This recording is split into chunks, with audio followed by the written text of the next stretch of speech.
ನಮಸ್ಕಾರ ಸ್ನೇಹಿತರೆ, ಎಲ್ಲರಿಗೂ CM TV ಕನ್ನಡ ಚಾನೆಲ್ಗೆ ಸ್ವಾಗತ. ಸ್ನೇಹಿತರೆ, ಮನೆಯ ಮುಖ್ಯ ದ್ವಾರದ ಬಳಿ ಈ ವಸ್ತುಗಳನ್ನು ಇಡುವುದರಿಂದ ಮನೆಗೆ ಸಂಕಷ್ಟ, ಮನೆಯ ಮುಖ್ಯಸ್ಥರಿಗೆ ಹಾನಿಕರ, ಬಹಳ ಸಂಕಷ್ಟವನ್ನು ಎದುರಿಸಬೇಕಾಗುತ್ತದೆ.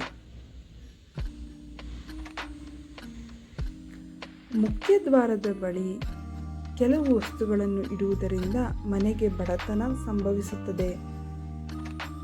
ಮನೆಯ ದ್ವಾರದಲ್ಲಿ ಲಕ್ಷ್ಮೀ ದೇವಿಯು ಮನೆಗೆ ಆಗಮಿಸುತ್ತಾರೆ. ಆದ್ದರಿಂದ ಮನೆಯ ಮುಖ್ಯ ದ್ವಾರವನ್ನು ಯಾವಾಗಲೂ ನೀಟಾಗಿ ಇಟ್ಟುಕೊಳ್ಳಬೇಕು. ಮೊದಲನೆಯದು, ಮನೆಯ ಮುಖ್ಯ ದ್ವಾರದ ಬಳಿ ಊಟ ಮಾಡುವುದು. ಎರಡನೆಯದು, ಮನೆಯ ಮುಖ್ಯ ದ್ವಾರದ ಬಳಿ ಉಗುರು ಕಟ್ ಮಾಡುವುದು. ಮೂರನೆಯದು, ಮನೆಯ ಮುಖ್ಯ ದ್ವಾರದ ಬಳಿ ತಲೆಯನ್ನು ಬಾಚುವುದು. ನಾಲ್ಕನೆಯದು, ಮನೆಯ ಮುಖ್ಯ ದ್ವಾರದ ಬಳಿ ಮುಳ್ಳಿನ ಗಿಡಗಳು ಅಥವಾ ದೊಡ್ಡ ಮರಗಳು ಬೆಳೆಯುವುದರಿಂದ ಮನೆಗೆ ಸಂಕಷ್ಟಗಳು ಎದುರಾಗುತ್ತದೆ. ಐದನೆಯದು, ಮನೆಯ ಮುಂದೆ ವಿದ್ಯುತ್ ಸ್ತಂಭ ಇರಬಾರದು.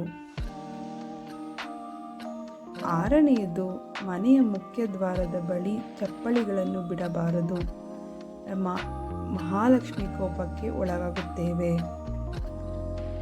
ಏಳನೆಯದು, ಒಡೆದ ಯಾವುದೇ ವಸ್ತುಗಳನ್ನು ಮುಖ್ಯ ದ್ವಾರದ ಬಳಿ ಇಡಬಾರದು. ಎಂಟನೆಯದು, ಪೊರಕೆ ಅಥವಾ ಕಸ ಗುಡಿಸುವುದಕ್ಕೆ ಉಪಯೋಗಿಸುವ ಯಾವ ವಸ್ತುಗಳನ್ನು ಮನೆಯ ಮುಖ್ಯ ದ್ವಾರದ ಬಳಿ ಇಡಬಾರದು.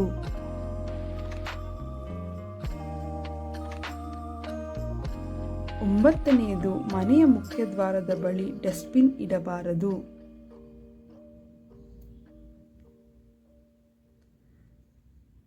ನಮ್ಮ ವಿಡಿಯೋ ನೋಡಿದ್ದಕ್ಕಾಗಿ ತುಂಬ ಧನ್ಯವಾದಗಳು ಸ್ನೇಹಿತರೆ. ನೀವಿನ್ನೂ ನಮ್ಮ ಚಾನಲನ್ನು ಸಬ್ಸ್ಕ್ರೈಬ್ ಮಾಡಿಲ್ಲವಾದರೆ ದಯವಿಟ್ಟು ಈಗಲೇ ನಮ್ಮ ಚಾನಲನ್ನು ಸಬ್ಸ್ಕ್ರೈಬ್ ಮಾಡಿ.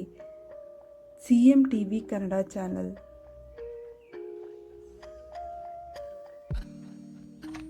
ಲೈಕ್ ಮಾಡಿ, ಶೇರ್ ಮಾಡಿ, ಸಬ್ಸ್ಕ್ರೈಬ್ ಮಾಡಿ, ನಿಮ್ಮ ಸ್ನೇಹಿತರಿಗೂ ಶೇರ್ ಮಾಡಿ.